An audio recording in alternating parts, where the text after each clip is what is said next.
করেছেন এবং সর্বশেষ জুলাই বিপ্লবে নেপথ্যে থেকে এবং সামনে থেকে যেই মানুষরা নেতৃত্ব দিয়েছেন সেই সহযোদ্ধাদের কথা আমি বলতে এসেছি। আজকে আপনাদের এখানে যেই প্রার্থীরা আপনাদের নেতৃত্ব দিচ্ছেন তারা শুধুমাত্র ফেনীর নেতা না,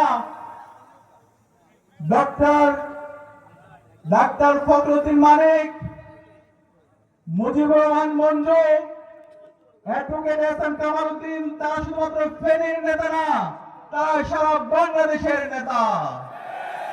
জুলাই বিপ্লব যখন হচ্ছিল এই মানুষগুলোর সাথে আমার রেগুলার কথা হচ্ছিল।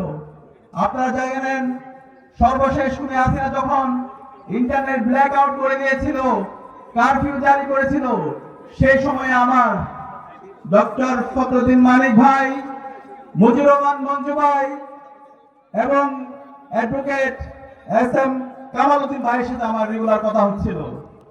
মুজিবুর রহমান মঞ্জু ভাই সার্বিকভাবে আমাদেরকে পরামর্শ দিয়েছিল আমাদের আন্দোলন কিভাবে নীতি নির্ধারণ করতে হবে, কিভাবে সকল অংশীদারদেরকে সাথে নিয়ে এই আন্দোলনকে ফেসিবাদ বিরোধী আন্দোলনে রূপ দেওয়ার মাধ্যমে হাসিনার পতন আন্দোলনে ত্বরান্বিত করতে হবে, সেই রূপরেখা আমাদেরকে সার্বিকভাবে সহযোগিতা করেছিল মুজিবুর রহমান মঞ্জু ভাই।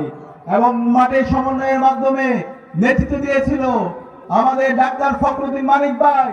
যখন আমাদের ছাত্র জনতাকে খুনি হাসিনা মিথ্যা মামলা দিয়ে হাজার হাজার আমাদের ছাত্র জনতাকে অ্যারেস্ট করেছিল, সেই শিক্ষার্থী এবং ছাত্র জনতাকে মুক্তির জন্য সার্বিকভাবে আমাদেরকে সহযোগিতা করেছিল অ্যাডভোকেট এহসান কামাল উদ্দিন ভাই।